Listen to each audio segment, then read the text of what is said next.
इन लोगों की जमानत जब्त करा देनी है जो आज वो माँ भीख मांगती रही, गिड़गिड़ाती रही। ये उत्तर प्रदेश की सरकार के कान पे जू नहीं रहेगा और उस बिटिया को मिट्टी का तेल डाल करके रात में जला दिया इन लोगों ने।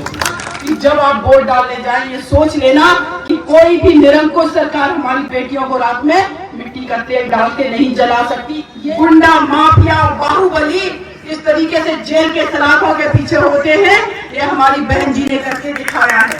बुलडोजर बाबा है, किसके मकान गिराना चाहते हो आप, किसको नीचा दिखाना चाहते हो?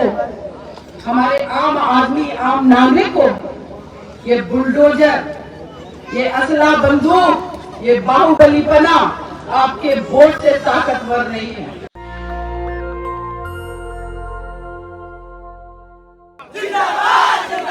मैं आप लोगों का जुनून देख रही हूँ और मुझे पता है कि इस सैयद राजा विधानसभा से जो वर्तमान में विधायक है उनका बाहुबलीपना भी देख रही हूँ। आप लोग 7 तारीख को इस विधानसभा में एक इतिहास रच के दिखा दीजिए। आज मैं आपसे ये बात बोल रही हूँ, इतिहास ये रचना है सिर्फ अपने भाई अमित यादव को और लाला को जिताना नहीं है, इन लोगों की जमानत जब्त करा देनी है जो आज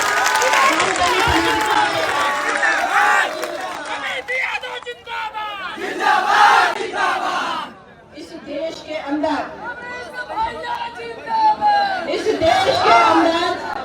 अगर कोई सबसे ताकतवर चीज है तो वो है हमारे भारत का संविधान, जिसको हमारे बाबा साहब ने बनाया था।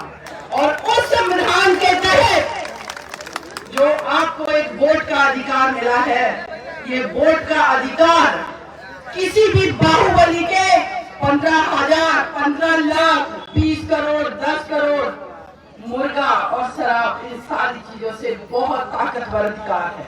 आप लोग ये जानिए, बड़े बड़े धुरंधर आए और इसी जमीन में जद्दोजहद हो गए।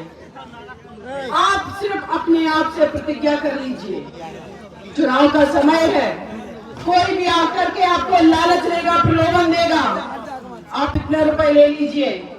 हमारे अभी भाई ने बताया, अमित भाई ने, कि एक भाई को ये लोग जबरदस्ती पैसे दे रहे थे, जब उसने मना किया तो उसको पीटा गया।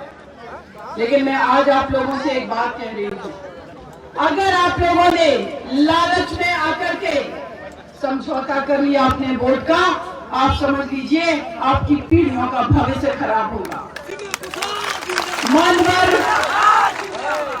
मानवर साहब कांसीराम जी ने संघर्ष करके पगडंडियों पे चल करके, खेतों की पगडंडियों से निकल करके नुक्कड़ में जाकर के बैठ करके, छोटी छोटी चाय की दुकानों में बैठ करके, खुद अपने हाथ से टेंट लगा करके, सूखी रोटी खा करके इस बहुजन समाज पार्टी को बनाया है। ऐसा संघर्ष किया है। आप लोग इस संघर्ष को याद रखिए। आज जो उत्तर प्रदेश में 4-5वीं बार मुख्यमंत्री बनने जा रही है हमारी बहन जी, मात्र 21 साल की उम्र में हमारी बहन जी अपने घर से निकल गई थी। वो एक अध्यापक थी, टीचर थी, नौकरी कर रही थी सरकारी, उनको जरूरत नहीं थी किसी चीज की। लेकिन आप लोग समझिए, उस नौकरी से समझौता कर लिया और निकल गई आप लोगों के हक अधिकार की लड़ाई लड़ने के लिए। आज मैं जब कार से चलती हूँ, थोड़ा बहुत मैं भी संघर्ष कर रही हूँ, जब कार से चलती हूँ, रात होती हो, मैं सोचती हूँ हमारे साथ में जो हमारी टीम होती है, तो सोचती हूँ कि आज हमारे पास कार है लेकिन फिर भी हम कभी कभी थक जाते हैं। लेकिन आप एक बात कल्पना करिए, उस 70 के दशक में जब मानवर साहब कांसीराम जी और हमारी बहन जी पैदल चल के, साइकिल से चल करके 4-4 किलोमीटर पैदल चल करके उन्होंने ये बहुजन समाज पार्टी बनाई है। इसीलिए मैं आज आप लोगों से कह रही हूँ कि सत्ताएं आपको लालच दे सकती हैं, लेकिन आपके बच्चों का भविष्य नहीं सुधार सकती। आज उत्तर प्रदेश में बीजेपी की सरकार है, हाथरस केस का जिक्र करें, हमारे दलित समाज की एक बिटिया के साथ बलात्कार होता है, 4 लोग उसके साथ बलात्कार करते हैं, मर्डर करते हैं, और उस बेटी की जब माँ हाथ जोड़ करके उत्तर प्रदेश के श्री योगी आदित्यनाथ जी से कहती है, हमें एक बार मेरी बिटिया को दिखा दो, हमें अंतिम संस्कार करना, उसको हल्दी लगा लेने दो, अंतिम संस्कार का अधिकार हम सभी को है।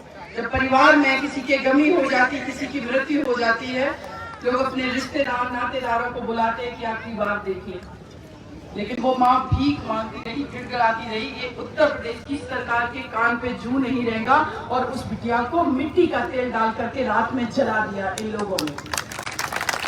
यहाँ पर हमारी माताएं बहनें बैठी हुई हैं, आप लोग मुझसे वादा करिए, आप लोग मुझसे वादा करिए, कोई कितना भी बाहुबली हो, कोई कितना भी पावरफुल हो, कोई कितना भी बरगलाने की फुसलाने की बात करे, आपके वोट का अधिकार आप इस तरीके से इस्तेमाल करना कि जब आप वोट डालने जाएं ये सोच लेना कि कोई भी निरंकुश सरकार हमारी बेटियों को रात में मिट्टी का तेल डाल के नहीं जला सकती, ये सोच करके आप वोट करना।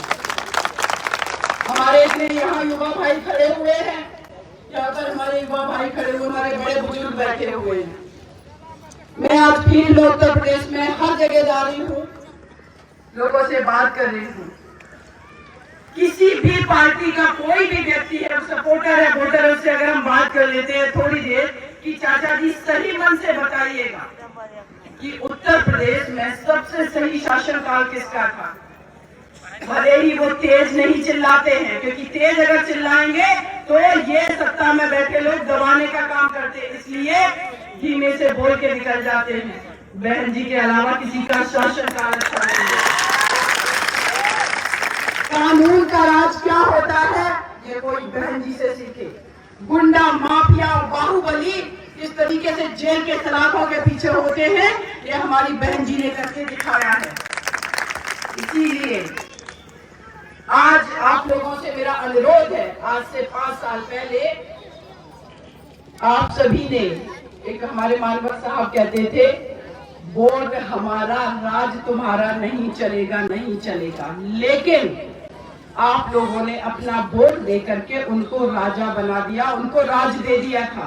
ये वक्त आ गया है कि आप उनसे राज अपने वोट के अधिकार से ही छीन सकते हैं, और 7 तारीख को करके दिखा दीजिएगा। आपसे बड़ा ताकतवर कोई नहीं है। आज ये कहते हैं हम बुलडोजर बाबा हैं। किसके मकान गिराना चाहते हो आप, किसको नीचा दिखाना चाहते हो? हमारे आम आदमी, आम नागरिक को ये बुलडोजर, ये असला बंदूक, ये बाहुबलीपना आपके वोट से ताकतवर नहीं है। एक बार में ये लोग आपके कदमों में होंगे अगर आपने यहाँ से अपने भाई, अपने बेटे अमित राणा को जिता करके विधानसभा भेज दिया।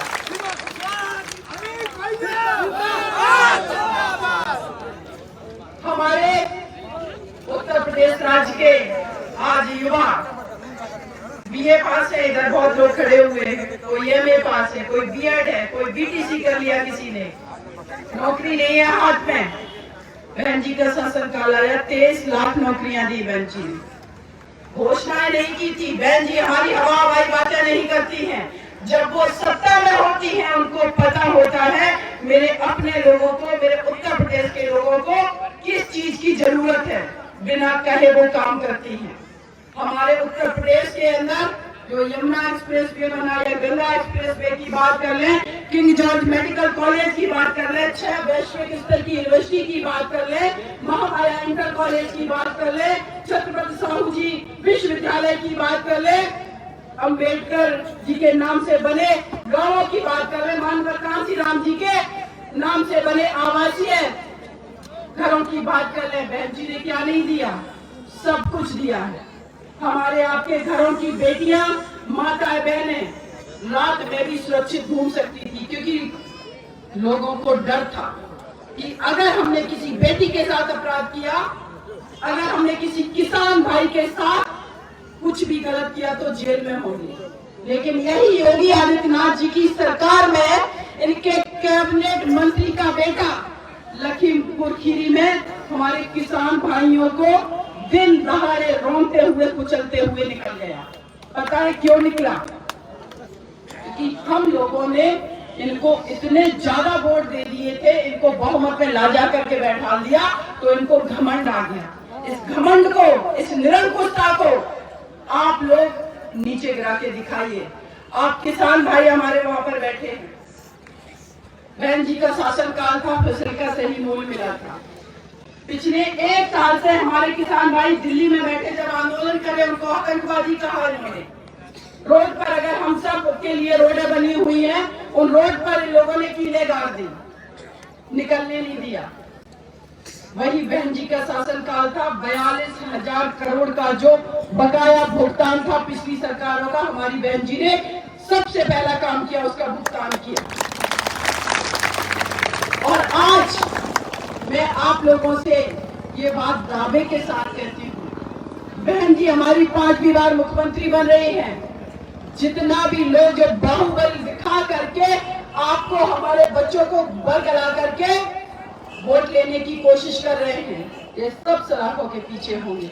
आपसे मैं ये वादा कर रही हूँ, क्योंकि ये काम सिर्फ बहन जी कर सकती है। बहन जी कभी बांटने की बात नहीं करती हैं, जातिगत दंगे की बात नहीं करती हैं, धार्मिक दंगे की बात नहीं करती हैं। हम लोगों को लगता है हमारे भोले वाले उत्तर प्रदेश के लोगों को इन्होंने बरगलाया, इससे डर लो, 2080 की बात कर रहे हैं। ये जब भारत का संविधान बना, तो उस संविधान की जो प्रस्तावना है उसमें लिखा हुआ है, हम भारत के लोग भारत को संपूर्ण प्रबुद्ध संपन्न समाजवादी पंथनिरपेक्ष लोकतंत्रात्मक गणराज्य बनाएंगे। इसका मतलब समझिए, हम भारत के लोग, इस भारत के लोगों में हिंदू, मुस्लिम, सिख, ईसाई, जैन, पारसी सब शामिल हैं। आप एक बात कल्पना करिए कि आपके पड़ोस में कोई दूसरे जाति का अगर व्यक्ति है, लेकिन वो तो कभी कभी अपने भाई से ज्यादा भी साथ दे करके निकल जाता, साथ देता है ना, लेकिन उसको आप क्या कह रहे हैं? भगाएंगे, नीचा दिखाएंगे, उसके घर पे बुलडोजर चलाएंगे। नहीं, मेरा भारत ऐसा नहीं है। मेरा भारत, इसकी खूबसूरती विविधता है। यहाँ पर हर जाति धर्म वर्ग के लोगों को समानता के आधार पर हमारी बहन जी ने, बाबा साहब भीमराव अंबेडकर जी ने समानता का अधिकार दिया, और बहन जी ने वो काम अपने शासनकाल में करके दिखाया है। बहुजन समाज पार्टी एकमात्र पार्टी है जो मानवता के आधार पर, सबका मूलक समाज के आधार पर बात करती है। यहाँ कोई छोटा बड़ा नहीं है, सब जनहिताय सुखाय की बात करती है। बहन जी का जब शासनकाल आया, सामान्य वर्ग हो, दलित भाई हो, ओबीसी हो, माइनॉरिटी हो, महिलाएं हो, हर किसी को कैबिनेट में बैठाया, मंत्री बनाया, विधायक बनाया, सांसद बनाया, एमएलसी बनाया, हर कुछ दिया। लेकिन आज बीजेपी पार्टी की अगर बात करें, इन्होंने क्या किया आप सभी को पता है। श्री केशव प्रसाद मौर्य जी, चेहरा आगे किया, वोट ले लिया, स्टूल थमा दिया, सम्मान भी नहीं दिया, ये अपमान किया। इस अपमान का बदला आप इसको लेकर के दिखा सकते। किस तरीके से वो कैबिनेट मंत्री रहे श्री स्वामी प्रसाद मौर्य सर। आप सोचिए कि जो व्यक्ति कैबिनेट मंत्री रहा है, वो बाद में मीडिया में आकर के क्या बोल रहे हैं, 5 साल हमें बोलने नहीं दिया। सोचिए, कैबिनेट मंत्री होकर के नहीं बोलने दिया गया। ये इस तरीके की सरकार है, क्योंकि इनकी सरकार में सिर्फ किसकी चलती है? निरंकुश एक इंसान की, जिनका नाम है श्री योगी आदित्यनाथ जी। बहन जी ने कहा है 5 साल का समय उत्तर प्रदेश की जनता ने श्री योगी आदित्यनाथ जी को दिया, देख लिया, फेल हो गए आप। अब आपका समय आ गया कि आप वापस मठ में जाकर के बैठेंगे, और हमारी बहन जी लखनऊ में बैठेंगी, मुख्यमंत्री बनेंगी। क्योंकि शासनकाल का संचालन कैसे होता है वो बहन जी से कोई सीखे। कभी कोई अधिकारी भी पीड़ित नहीं था, और अधिकारियों से काम भी लिए। मैं गोरखपुर में गई, बगल में एक जगह है बस्ती। नेशनल दस्तक की आपसे गुजारिश है कि अगर इसको बचाना चाहते हैं तो नेशनल दस्तक को सब्सक्राइब करने के लिए रेड कलर के सब्सक्राइब बटन को दबाएं, फिर बेल आइकन की घंटी दबाएं। नेशनल दस्तक को बचाने के लिए बहुत जरूरी है कि हर खबर को शेयर करें, लाइक करें, कमेंट जरूर करें।